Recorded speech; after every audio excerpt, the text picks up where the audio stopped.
오늘은 제자의 길 이런 제목으로 하나님 말씀을 전하도록 하겠습니다.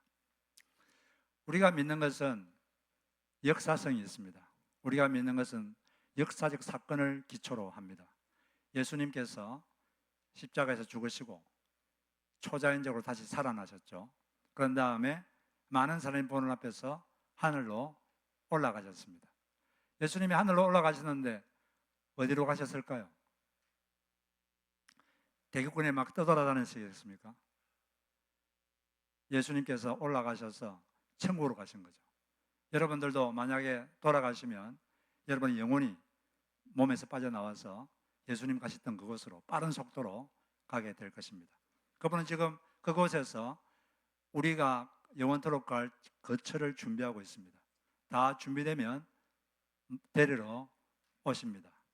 그래서 요한복음 14장 2절에 보니까 내가 너희를 위하여 거처를 예비하러 가노니 가서 너희를 위하여 거처가 다 준비되면 내가 다시 와서 재림해서 너희를 내게로 영접하여 나 있는 곳에 너희도 있게 하리라. 우리 믿는 자들은 그 예수님이 다시 오실 날을 가슴 설레며 기다리는 자들입니다. 예수님께서 부활하신 후 다시 사신 후에 한번 500명 되는 형제들에게 일시에 보인 적이 있습니다. 그들을 만난 적이 있어요. 고린도전서 15장 6절에 보면 그 후에 부활하신 후에 500여 형제에게 일시에 보이셨나니 500명 정도가 모였을 때 예수님이 직접 나타나셔서 말씀하신 적이 있는데 오늘 읽은 바로 이 부분이 많은 권위 있는 주석가들에 의하면 바로 이 장면이 500명의 형제들과 예수님 부활하신 예수님이 만난 장면이다 이렇게 말하고 있습니다. 그 500명 정도 모인 그곳에서, 왜냐하면 예수님께서 한 3번 정도 부활하신 다음에 갈릴리에서 너희들을 만나겠다 하고 장소를 지정해 주셨는데 제자들이 이제 그 장소를 알고 많은 사람을 데리고 그 장소에서 기다리고 예수님을 만난 거죠. 근데 그곳에서 지상명령, 우리가 알고 있는 지상명령, 지상명령이 뭡니까? 가장 중요한 명령, 가장 중요한 명령을 우리에게 하셨는데 이 말씀은 우리 모두가 다 숙지하고 있어야 될 것이고 이 명령은 우리에게 하신 명령이기 때문에 우리가 이 명령에 순종을 해야 됩니다. 그런데 이 예수님의 명령은 18절 말씀을 기초로 합니다. 이 보니까 하늘과 땅에 있는 모든 권세를 내게 주셨다.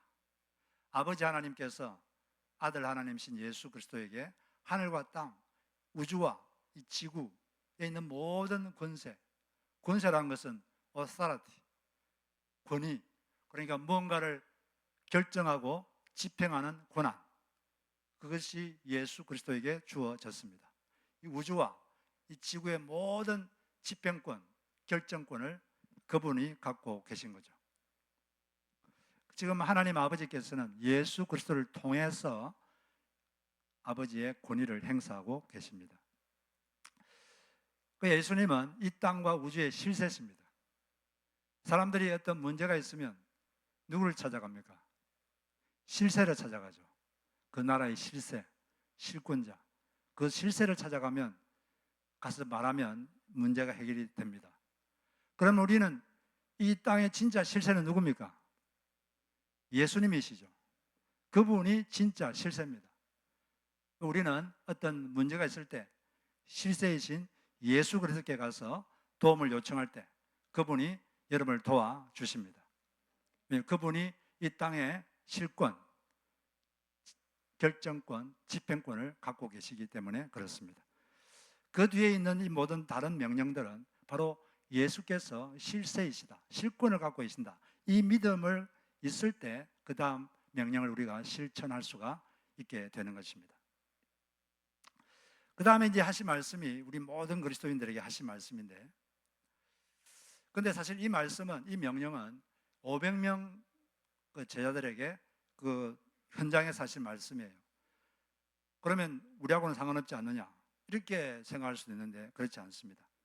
예수님께서는 옛날에 요한복음 17장에서 기도를 하신 적도 있는데 그때 이렇게 기도를 하셨어요. 그때 이제 제자들에게 위해서 기도했는데 그때 이렇게 기도하셨는데 요한복음 10장에 보면 내가 비옵는 것은 이 사람들만 위함이 아니요 또 그들의 말로 말미암아 나를 믿는 사람들도 위함이니. 예수님께서 그때 그 제자들을 위해서 기도했는데 그 눈에 보이는 제자들만 위해서 기도한 게 아니라 그 제자들의 말을 듣고 앞으로 믿게 될 사람들, 수많은 사람들, 그 사람들을 위해서도 기도하는 것이다 라고 말씀하셨습니다. 동일한 이치로 예수님께서 그 현장에서는 500명의 제자들에게 말씀하셨지만 그들에게만 말씀한 게 아니라 그 500명의 제자들의 말을 통해서 믿게 될, 장차 믿게 될 사람들에게도 이 말씀을 하신 것입니다. 그래서 이 말씀은, 이 명령은 바로 우리에게도 이 말씀을 하신 거죠. 우리에게 주신 명령입니다. 이 명령을 잘 한번 분석해 보면 이 명령은 아주 간단해요. 가서 제자를 삼으라. 이게 이 명령의 핵심입니다. 가서 제자를 만들라.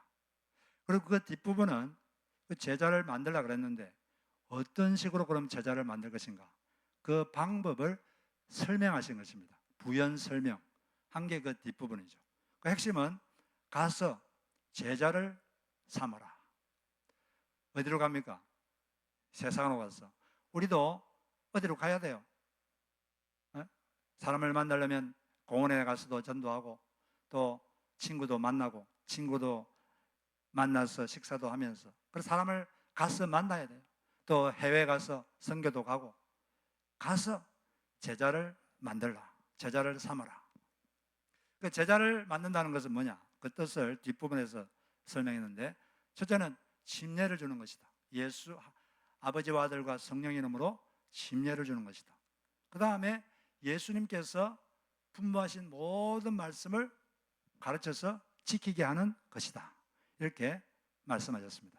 여기서 우리가 한 가지 유의할 것은 예수님의 명령은 단순히 믿는 신도를 만들라 이렇게 말하지 않고 제자를 만들라 이렇게 말씀하셨습니다. 그냥 단순히 믿기만 하는 그런 신도가 아니라 제자를 만들어라. 예수님의 말씀을 지키는, 또 지키려고 애쓰는 그런 제자를 만들라. 이것이 예수님의 명령의 핵심입니다. 침례라고 하는 것은 뭡니까? 침례는 자기가 믿는 내면의 믿음을 많은 사람들이 보는 앞에서 공개적으로 표시하는 것입니다. 우리 내면의 믿음은 눈에 안 보이잖아요. 근데 이걸 이제 다른 사람들이 볼 수 있도록 많은 사람들 앞에서 이제 표현하는 거죠. 저는 믿는 사람입니다. 이제 그렇게 표현함으로써 이 세상과 자기는 구별된 사람이라는 것을 말하는 거죠. 바로 그 침례를 시발점으로 해서 나는 세상과 구별된 자이다. 구별된 삶을 사는 기초가 되는 것입니다. 그리고 나서 이제 주님께서 제자를 삼으라. 이것은 예수님의 말씀을 지키는데 이 제자라는 말은 그 당시에 일반적으로 썼던 말입니다. 어떤 사람이 그 당시 유대교회 랍비 또는 스승에게 가가지고 그 스승의 가르침과 행동을 배우고 실천하고 전파하는 자가 되면 그 사람의 제자다 이렇게 말했어요. 요즘 쓰는 말로 문화생 그런 말을 쓰죠. 어떤 사람의 문화생.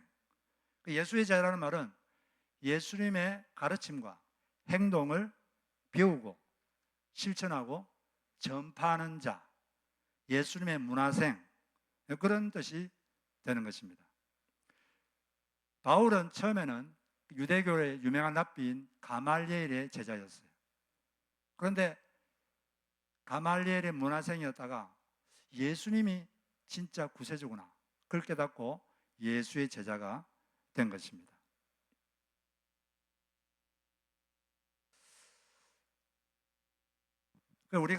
우리는 이제 이 명령을 받았는데 제자를 삼으라 이런 명령을 받았는데 우리 예수 믿는 사람들이 이 땅에 사는 존재 이유가 뭘까요?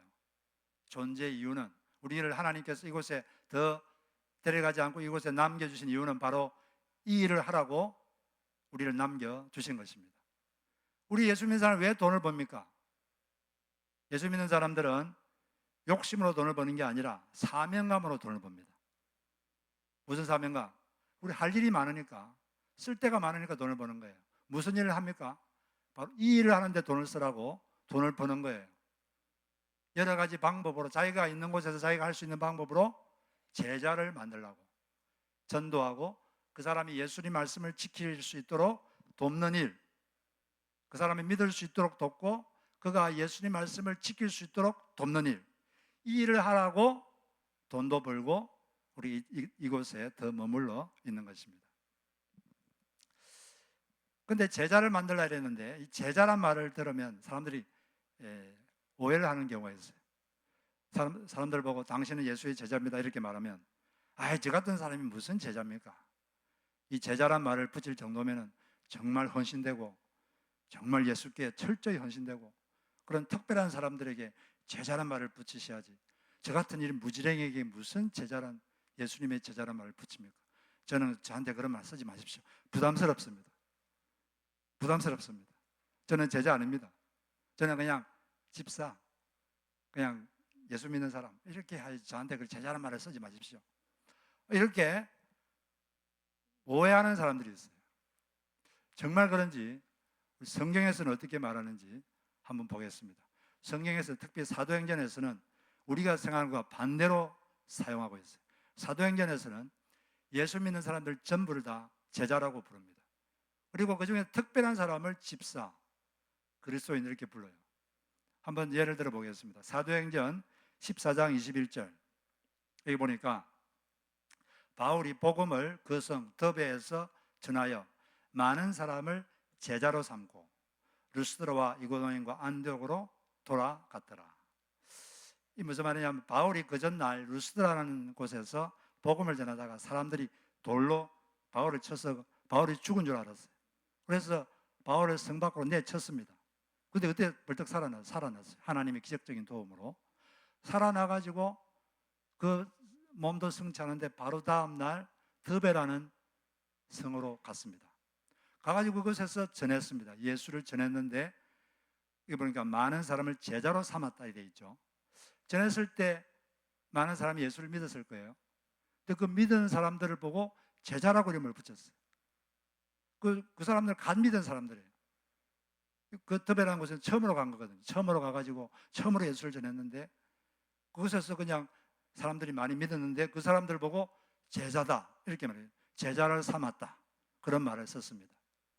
여기서 제자를 삼았다 이 말이 그 마태복음 28장 19절에서 사용했던 그 단어와 똑같은 단어입니다. 이 사람들이 예수를 간 믿었는데 간 믿었기 때문에 이 사람들의 헌신도가 얼마나 깊은지 모릅니다. 예수를 믿었는데 제자다 이렇게 붙이고 제자를 삼았다 이렇게 말을 붙이고 있습니다. 사도행전에서는 그 다른 데도 보면 예수를 믿으면 다 그냥 제자라고 부르고 있어요. 그 다음에 보면 사도행전 6장 1절에 보면 그때 제자가 더 많아졌는데 헬라파 유대인들이 자기의 과부들이 매일의 규제에 빠짐으로 히브리파 사람을 원망하니 12 사도가 모든 제자를 부르이르되 우리가 하나님의 말씀을 제쳐놓고 접대를 일삼는 것이 마땅치 아니하니라. 헬라파 유대인들은 해외파 유대인들이에요. 해외에 살다가 이스라엘로 온 사람들. 옛날에 바벨론 포로로 잡혀가고 아스리아 포로로 잡혀간 후예들이 이스라엘로 돌아오지 않고 흩어져 살다가 온 사람도 있고 또 이민 갔다가 온 사람도 있고 그런 해외파, 그 사람들은 헬라어를 사용했고 헬라 문화에 익숙했던 사람들이죠. 그리고 히브리파 유대인들은 그냥 이스라엘에 계속 눌러 살았던 사람들, 이 사람들은 히브리어를 사용했고 이제 국내파죠. 그런데 해외파 유대인들 중에 믿었던 자들의 과부들이 구제에서 제외됐습니다. 그러니까 막 원망이 생겼어요. 그러니까 제자들이 12사도가 어떻게 했느냐, 모든 제자를 불렀다 이렇게 되어 있어요. 모든 제자를 불러 이르되, 우리가 말씀을 제쳐놓고 이런 거 우리가 할 일은 리더십을 발휘하고 말씀을 가르치고 기도한 일에 전념할 테니까 7 집사를 뽑아서 그 일을 맡기겠다 이렇게 말했어요. 여기서 모든 제자가 그러는데 이 모든 제자가 누구겠습니까? 그 예수 믿는 사람들, 그 교회 교인들을 말한 거죠. 그리고 그 중에서 모든 제자 중에서 특별하게 믿음이 충만하고 믿음이 성령이 충만하고 지혜가 충만하고 권능이 충만한 특별한 사람들 7명을 뽑았어요. 그 사람들을 보고 6장에서는 집사다 말을 안 쓰는데 사도행전 21장 8절을 보면 이 사람들을 보고 일곱 집사다 이런 말을 썼습니다. 제자들은 그냥 예수 믿는 사람들 다 제자라 그러고 특별한 사람을 집사라 그랬어요. 스데반이 특별하지 않습니까? 스데반 특별한 믿음을 가지고 순교했던 사람이죠. 그리고 그 7절에 보면 하나님의 말씀이 점점 왕성하여 예루살렘에 있는 제자의 수가 더 심히 많아지고 허다한 제사장의 무리도 이 대에 복종하니라. 이 말씀이 그렇게 이제 교통 정리를 하고 나니까 더 말씀이 왕성했고 예루살렘의 제자의 수가 더 심해졌다. 이 말은 예수 믿는 사람들의 숫자가 더 많아졌다. 그런 말이죠. 그리고 이제 그리스도인이라는 말도 특별한 말이에요. 처음에는 다 제자라고 부르다가 사도행전 11장 21절을 보면 바울과 바나바가 만남에 안디옥에 데리고 와서 둘이 교회에서 1년간 모여 있어 큰 무리를 가르쳤고 제자들이 안디옥에서 비로소 그리스도인이라 일컬음을 받게 되었더라. 처음에는 다 그냥 예수 믿으면 다 제자들 그러다가 한참 있다가 그들의 삶이 너무 아름다우니까 그리스도인, 그리스도께 속한 자 이런 이름을 그들에게 아름다운 별칭을 붙여 주었던 것입니다. 그럼 왜 사도행전에서는 예수 믿는 모든 사람들을 왜 제자라고 불렀을까요? 제자란 말은 말 그대로 예수의 제자 말은 예수님의 가르침과 행동을 배우고 실천하고 전파하는 자 그런 뜻입니다. 왜 그러면 모든 믿는 자를 예수의 제자라고 불렀을까요? 그 이유는 예수 믿는 사람은 당연히가 중요합니다.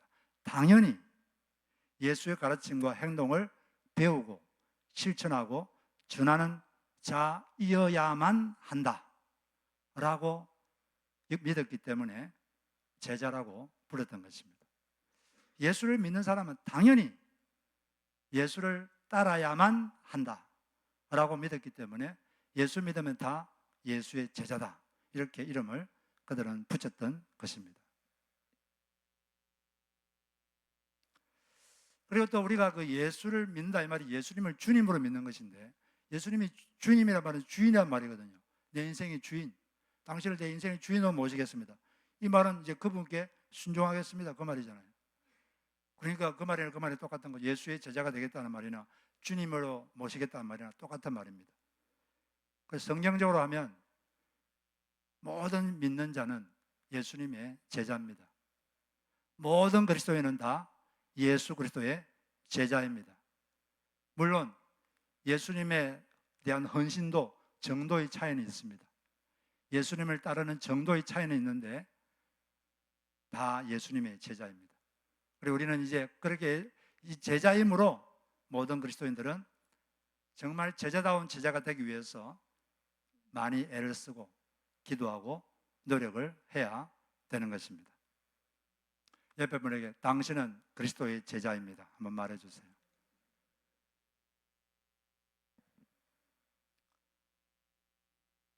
제가 그 대학생이 되기 전까지 저는 그냥 교회 다니는 평범한 학생이었어요. 그렇게 생각했습니다. 근데 대학교 1학년 때 여름 그때 수련회를 했는데 그때 그 수련회 주제 말씀이 오늘 우리 읽은 이 말씀이었어요. 근데 그때 제가 알게 된 게 있습니다. 이 말씀을 읽고 설명을 듣는데 그때 모든 그리스도인은 예수님의 제자구나. 그걸 제가 알게 됐고 내가 예수님의 제자구나. 내가 예수님의 제자니까 내가 제자답게 살아야겠다. 그런 결심을 하게 됐고 그 이후로 예수님의 제자답게 살려고 애를 쓰고 지금까지 살고 있습니다. 예수님의 제자답게 살지 않아서 예수님께 욕먹일 때도 있지만 그럴 때는 다시 회개하고 예수님의 제자답게 살려고 지금도 애를 쓰고 있습니다. 여러분들 다 예수님의 제자입니다. 예수님의 가르침과 행동을 배우고 실천하고 전파해야 될 사람들이에요.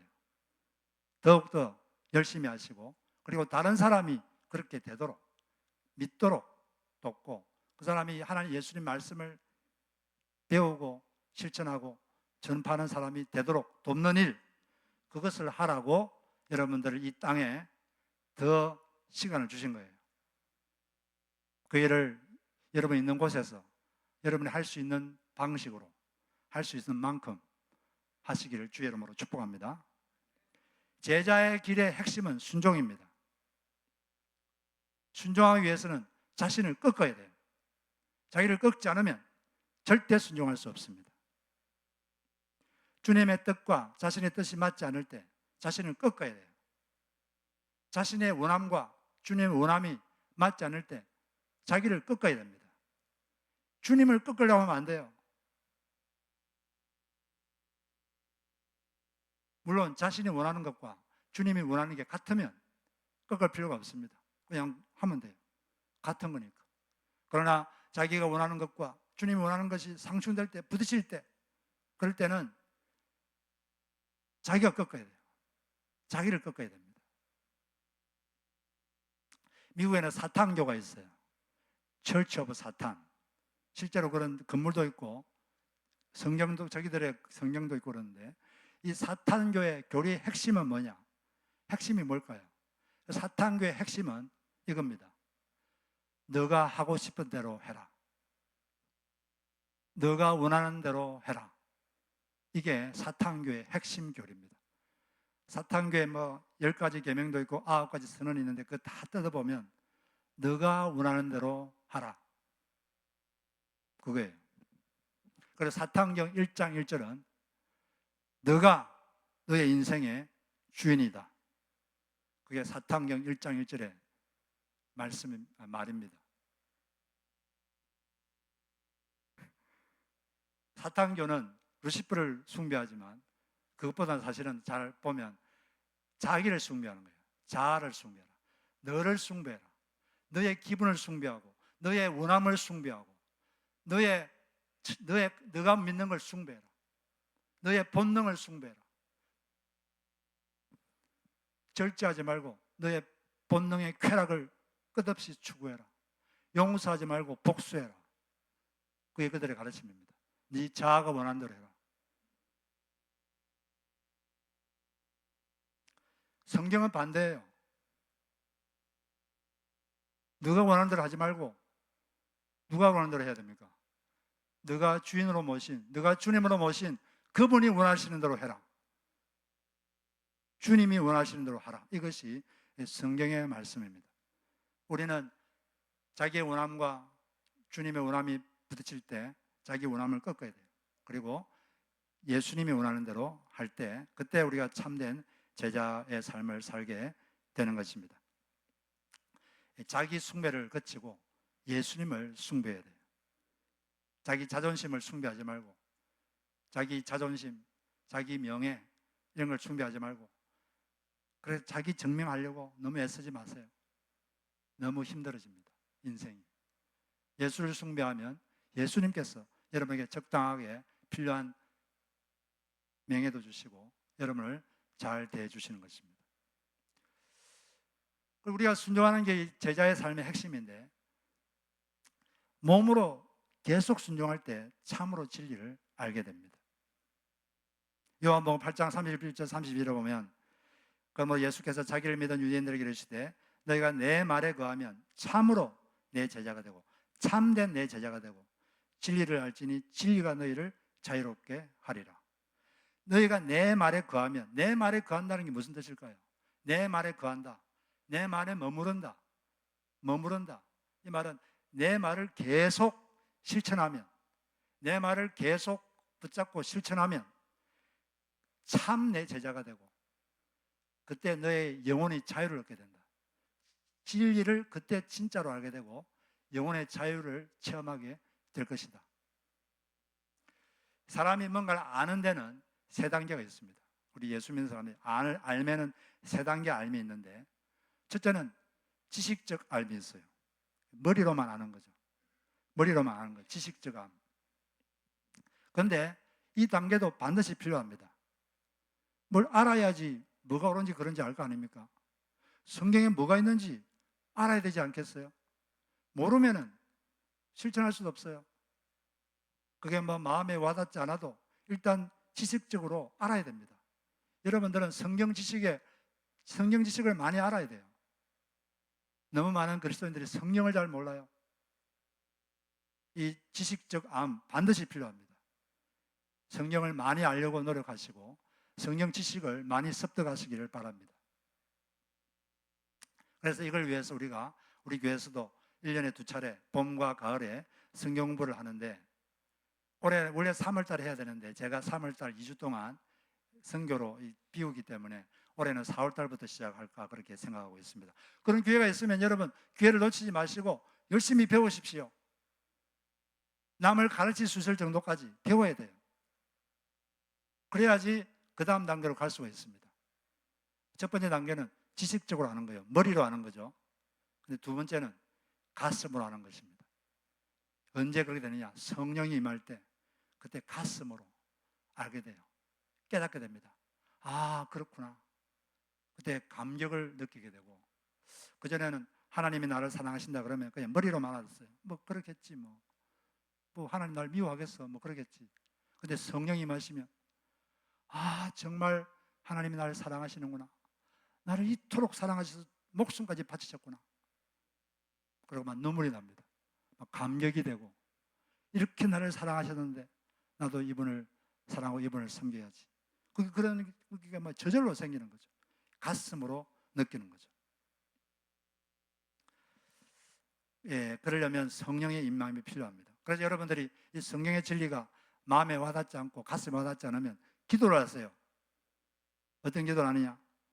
주님, 성령을 부어주셔서 깨닫게 해주소서. 깨닫게 해주소서. 이렇게 기도하면 그런 기도는 반드시 응답됩니다. 한번 기도를 해보세요. 어떤 말씀을 좀 마음에 와닿고 깨닫고 싶다. 그러면 그 말씀을 붙잡고 이 말씀을 좀 깨닫게 해달라고 한번 기도해 보세요. 반드시 그 기도는 응답되고 어느 순간 여러분 가슴이 뜨거워질 겁니다. 가슴이 뜨거워지고 마음이 가슴이 따뜻해지고 그렇게 될 거예요. 근데 이제 여기서 그치면 안 돼요. 세 번째 단계로 가야 됩니다. 여기서 그치면 안 되는 거죠. 세 번째로 가야 되는데 세 번째는 실천적으로 하는 거예요. 실천적으로 몸으로 실천해서 계속해서 실천할 때 그때 진정한 우리 영혼의 자유를 주는 그 진짜 알미 됩니다. 이 요한복음 8장 30, 31이 바로 이 단계의 암을 말합니다. 이제 머리로 알았고 가슴으로 알은 것을 이제 몸으로 손과 발로 실천하는 거죠. 이 실천하다 보면 쉽지가 않아요. 실천하다 보면 장애물이 생깁니다. 어렵습니다. 자존심도 상하는 일도 생기고 힘들고, 그러다 보면 뜨거웠던 가슴이 차가워질 수도, 이 단계를 넘지 못하면 그냥 뜨거웠던 가슴이 차가워질 수 있어요. 그리고 사람이 냉소적으로 될 수 있습니다.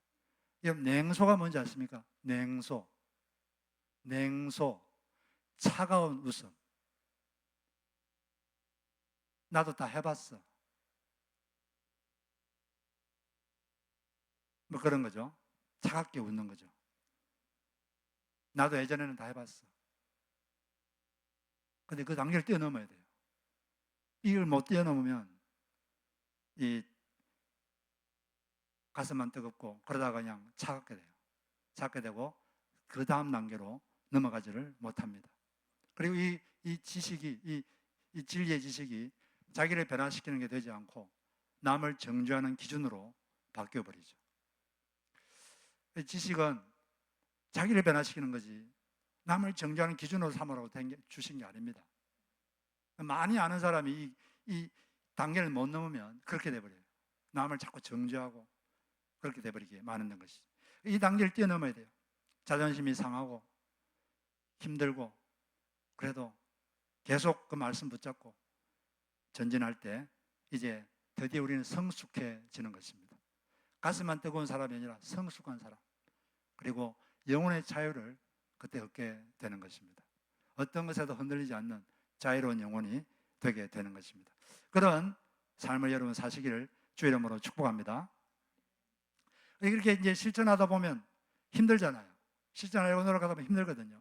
그때 우리는 돕기 위해 함께 하시는 실세 그분께 도움을 청해야 됩니다. 이때 바로 20절 말씀을 기억해야 돼요. 예수님께서 볼지어다 내가 세상 끝날까지 너희와 항상 함께 있으리라 하셨습니다. 항상 함께 있으리라.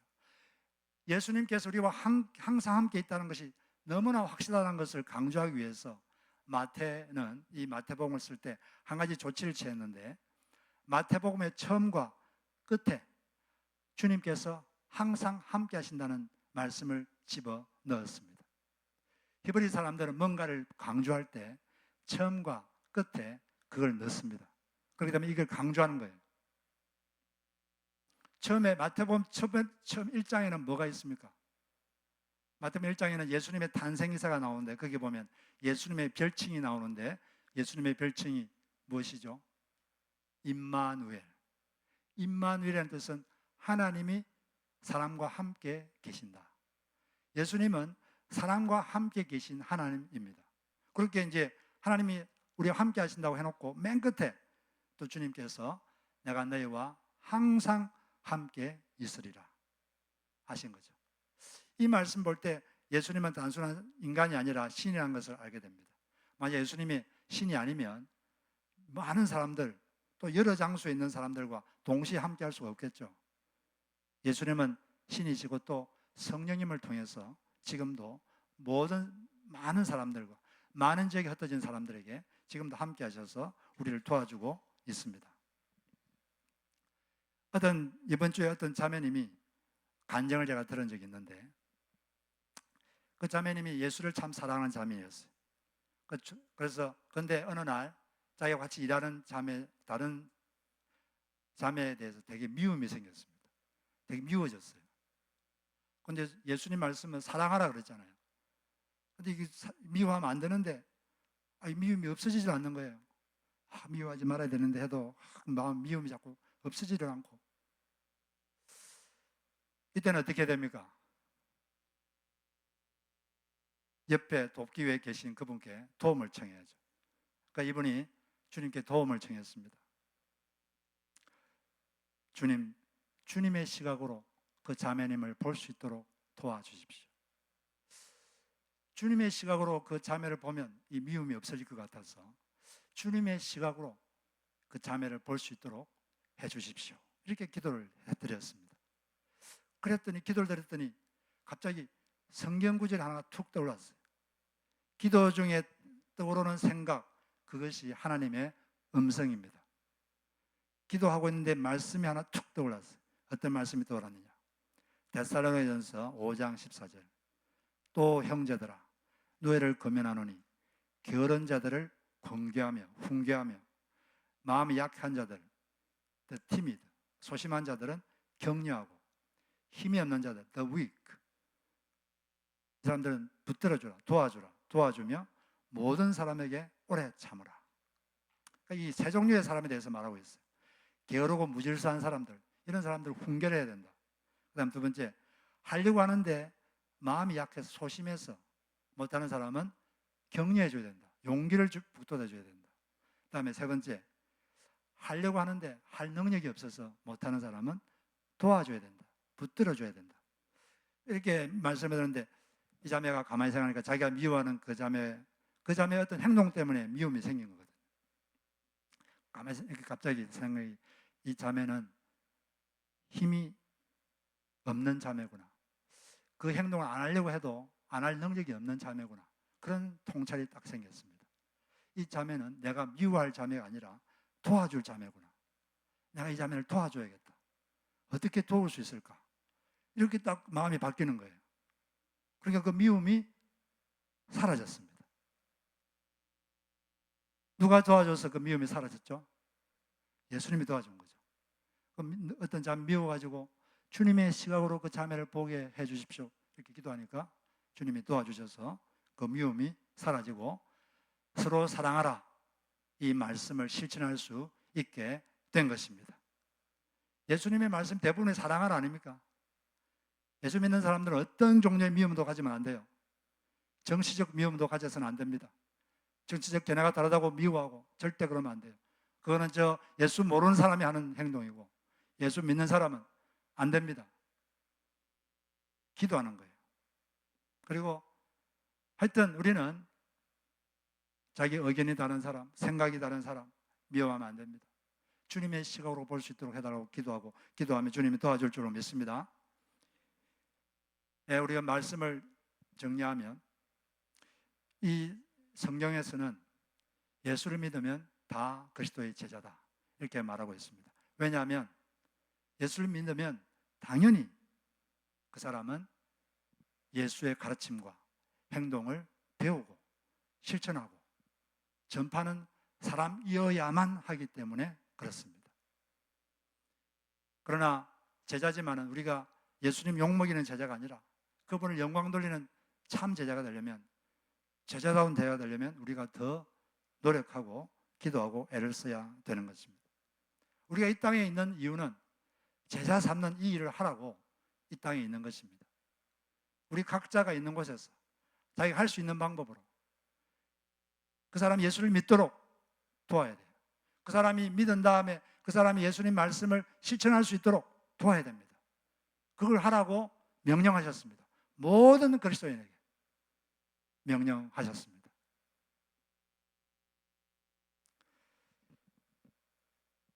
그리고 우리는 주님의 어떤 말씀을 붙잡고, 여러분이 실천하고 싶은 말씀, 이걸 계속 가슴으로 깨달아도 삶으로 실천하기 위해서 어려움이 와도 계속 실천해야 돼요. 그리고 힘들면 기도하십시오. 도와달라고 기도할 때 우리는 그 말씀을 거할 수가 있고 그 말씀을 계속 실천할 수 있습니다. 그럴 때 우리는 그리스도의 참 제자가 되고 예수님을 영광 돌리는 그런 참 제자가 되고 다른 사람을 제자로 삼는 그런 사람들이 다 될 수 있다고 믿습니다. 그런 예수 그리스도의 제자들이 다 되시길 주의 이름으로 축복합니다. 같이 우리